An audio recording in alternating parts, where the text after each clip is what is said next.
Say there, stranger, remember me?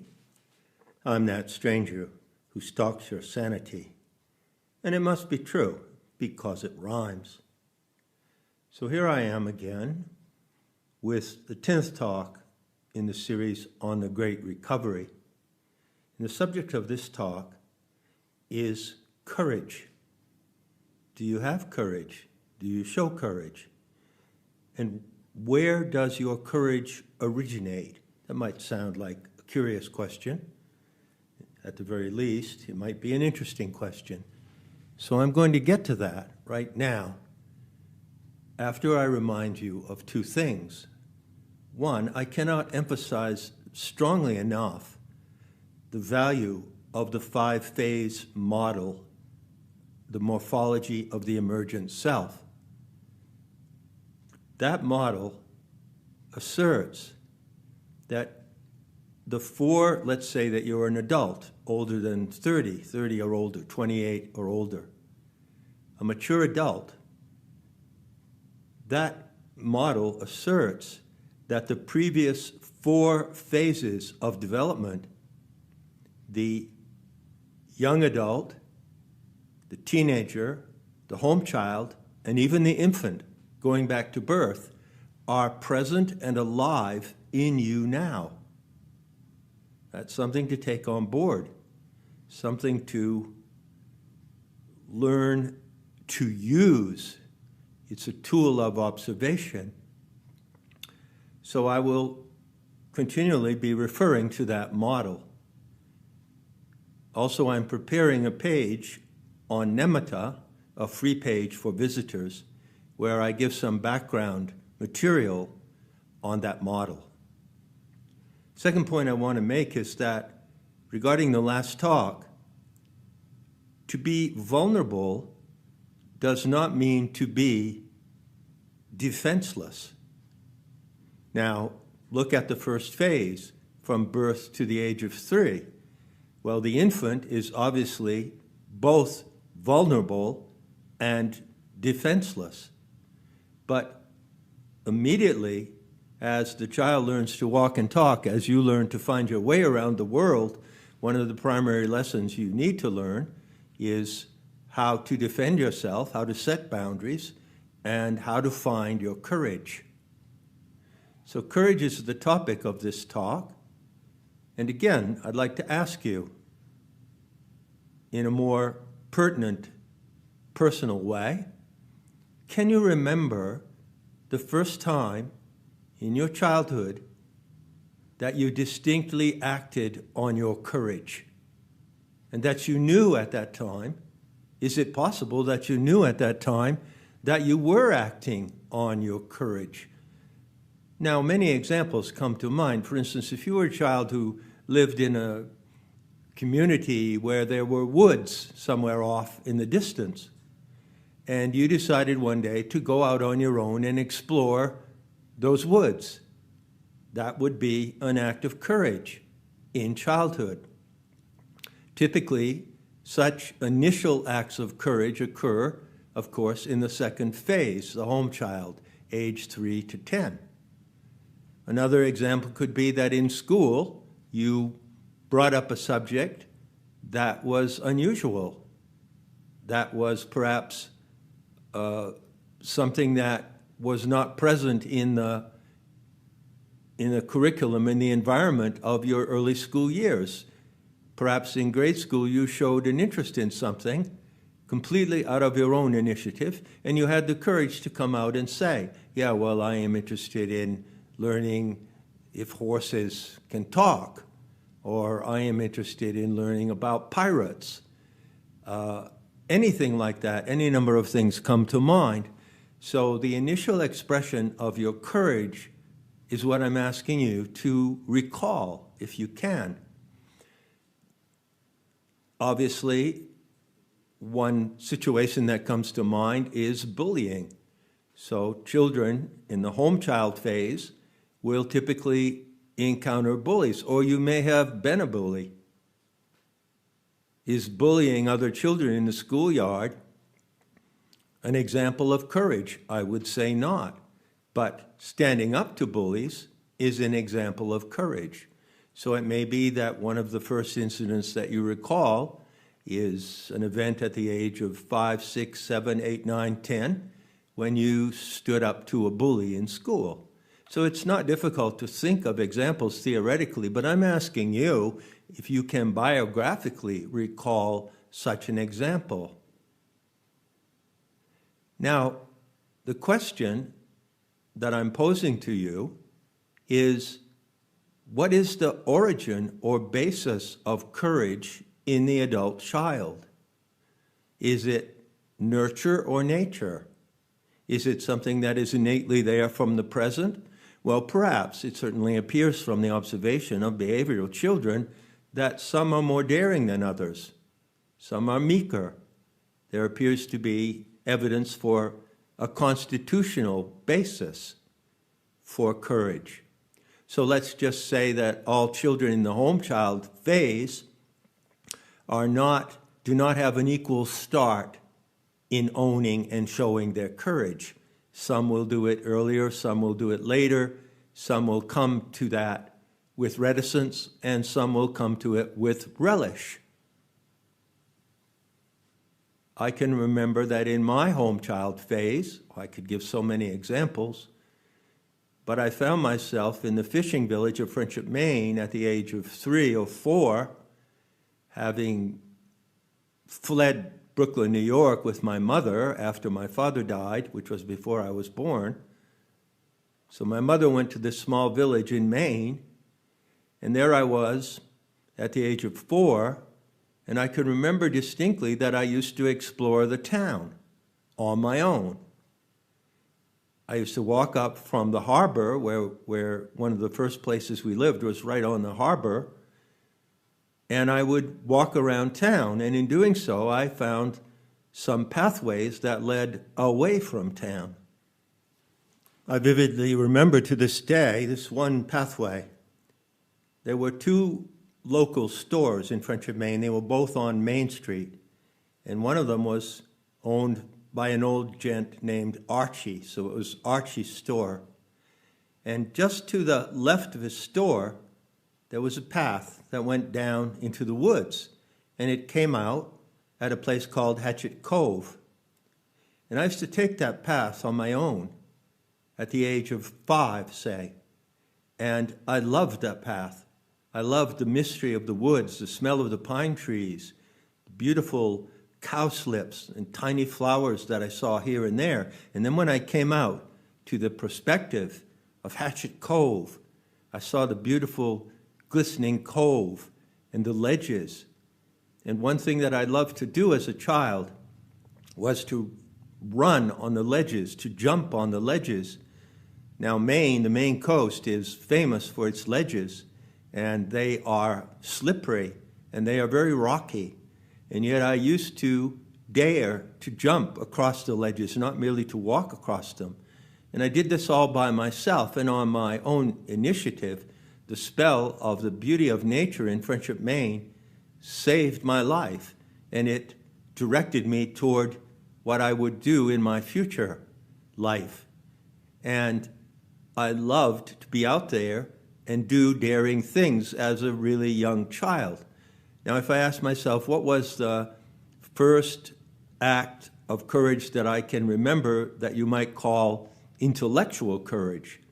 Well, I remember when I was in the 4th grade, I was rummaging in a closet for some reason of the schoolroom after school, and I found a children's book on the discovery of the tomb of Tutankhamun, and it had brilliant, not photographs, but brilliant colored illustrations of Egyptian mythology and Egyptian murals. And I became intensely fascinated at the age of, what would that be, 8, because I entered school when I was 4. And that was an intellectual interest. I dared to take an interest in Egyptian mythology. And then later on, when I was in the 8th grade, I undertook it on my own initiative to write a kind of graduate thesis. And as I recall, no one in the 8th grade in Friendship, Maine at that time, or in any public school was required to write a thesis. But I decided to write a thesis on World War II because I was fascinated by that subject. And of course, I saw in it the heroism at that time, which I understood to be the heroism of the American troops.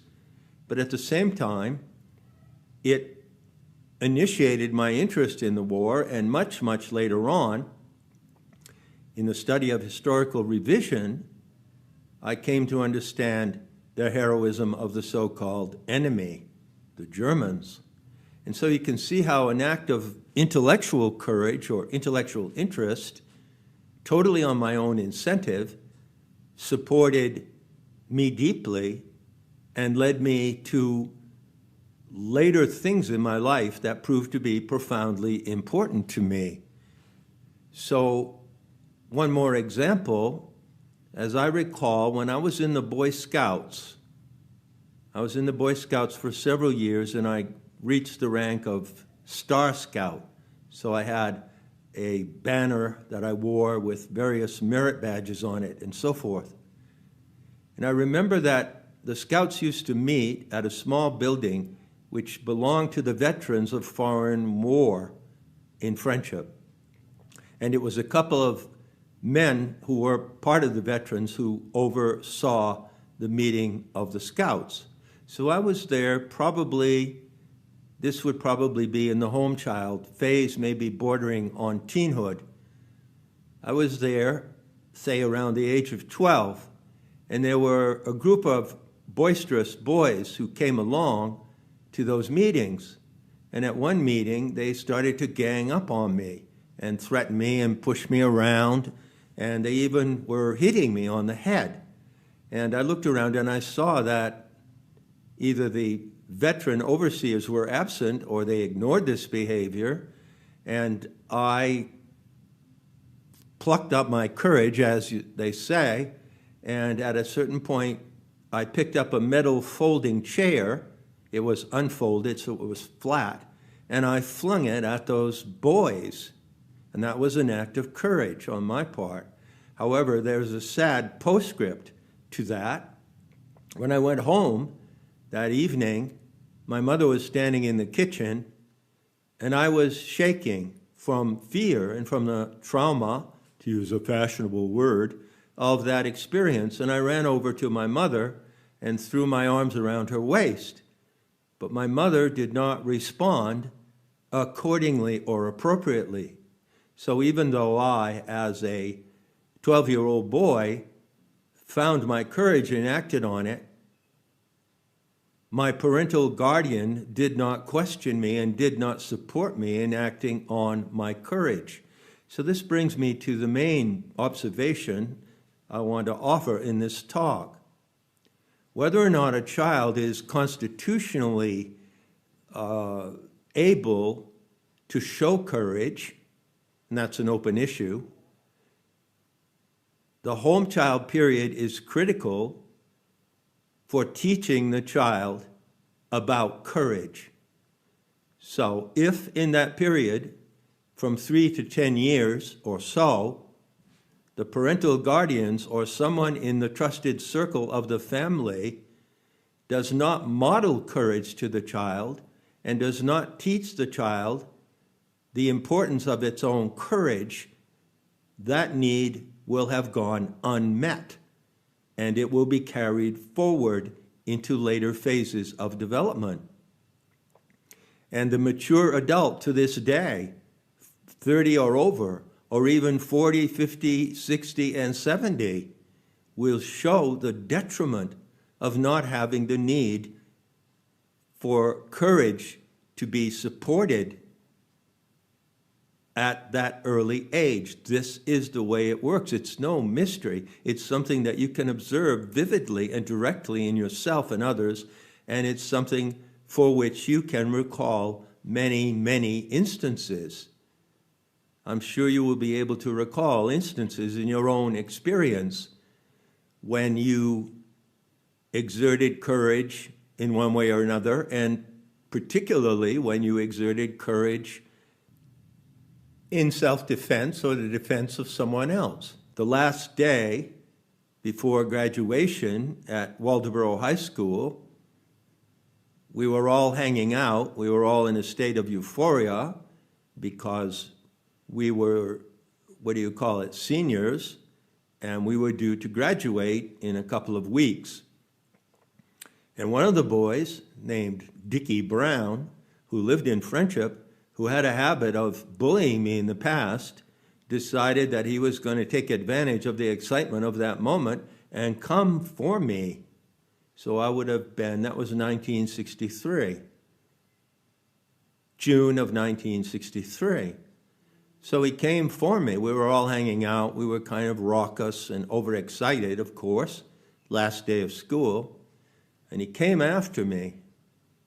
Now, he had come after me several times before, and I had more or less just held my ground, but I hadn't fought back. This time, I wouldn't take it, and I went for him, for his throat. And I got him down on the ground, and he was tougher than me. He was a tough kid. I got him down on the ground, and I started to choke him in a very serious manner, which was so serious that other school children had to intervene and pull me off him. So it's not difficult to remember these moments when you plucked up your courage, as the old saying goes. And when you look back at the record of your biography, you may also be able to see occasions when you didn't act on your courage.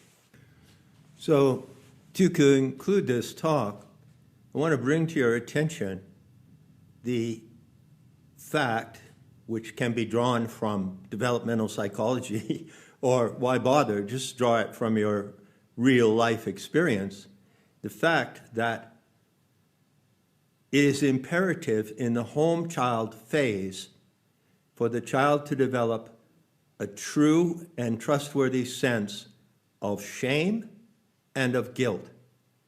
Now, shame and guilt are a huge part of the problem today. In the admission of the first step, let me say, in the formulation, the syntax of the first step, I'm still struggling with a passive voice. So I don't like to say I admitted that I was targeted, because that's the passive voice. But the fact is that you and I are targeted, and millions, billions around the world are targeted by the Predacites, who are using all manner of evil tactics to achieve their agenda. And they use psyops and gaslighting, and they exploit the natural instincts. Yeah, I would call them instincts. The natural moral instincts of human animals to feel guilt and shame in the correct way. One of the things that John Bradshaw taught, he was a leading guru of the recovery movement, was that there is a legitimate form of shame and a legitimate form of guilt.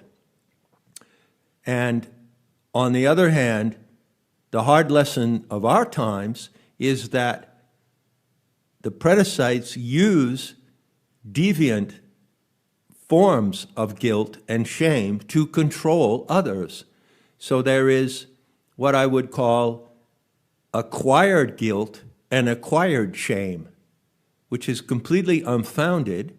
It's simply something that people feel because they are targeted by gaslighting and intimidation and various psyops.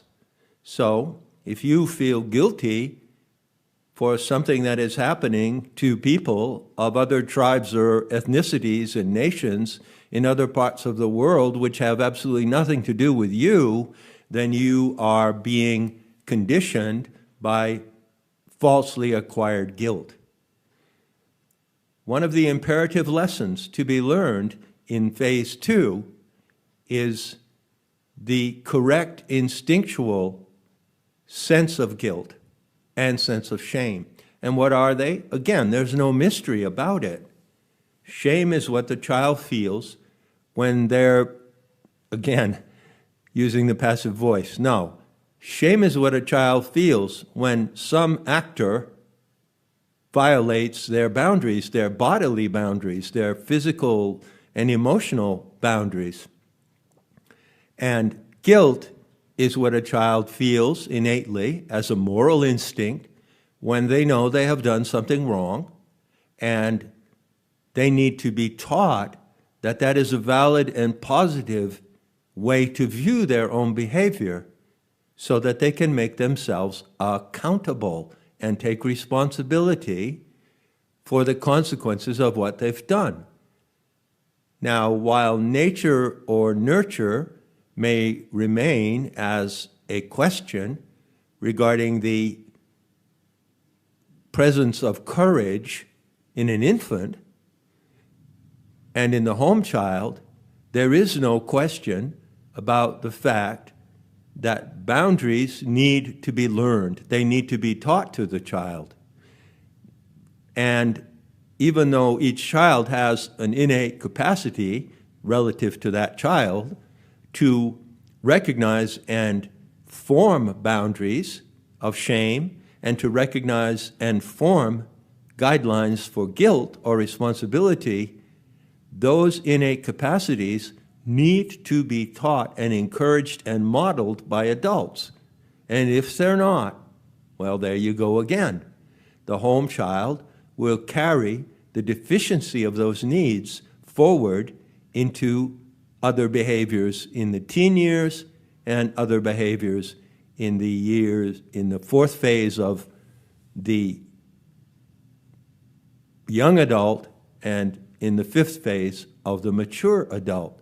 There is no way to get around it. This is the way it works, and you know why now. It works this way due to the fact that human animals are neotenous.